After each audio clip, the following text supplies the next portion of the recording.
A Maasai warrior waits on a dusty plain, muscles tensed and ready for battle, against the ambassadors of cricket, who have come to Kenya from India for today's game.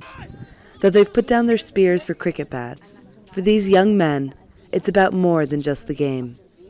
Cricket has given them status here, and they're using that to support women's rights in their male-dominated community, and bring attention to practices like early marriage and female genital mutilation. Although FGM is prohibited in Kenya, it remains a common practice among the Maasai. To empower women, the warriors employ acting and music, staging educational plays after their games, and visiting schools and local communities to talk about the destructive nature of this mutilation. We want to show people that we are just trying to battle out, some of the, retrogressive issues in our culture. But the good part of the culture, it's there all the time.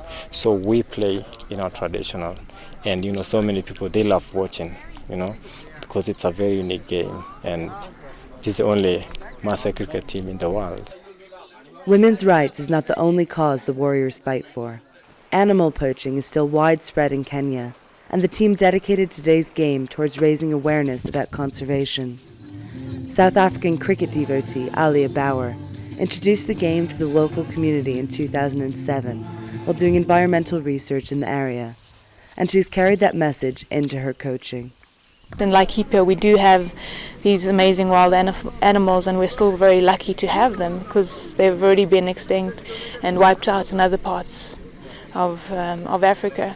So from that aspect, I'm really passionate to try and utilize the game itself to make a difference.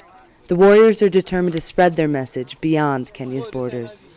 Last year they traveled to South Africa to take part in the Last Man Stands World Championship. Now they're raising funds to take them to England and the hallowed fields of Lords. Lords is the birthplace of cricket, and it's the spiritual home of cricket. And I guess that the traditional members of the MCC will find it all a little bit bizarre, but I think it's just the most amazing experience. And I think for these guys, if they can get there, and let's hope they can raise sufficient funds to do it. If the team's efforts succeed, the Warriors will have done more than just spice things up on the manicured lawns of Lords. They'll be returning home stars, better able than ever to help their community adapt to evolving values, while keeping their tradition strong.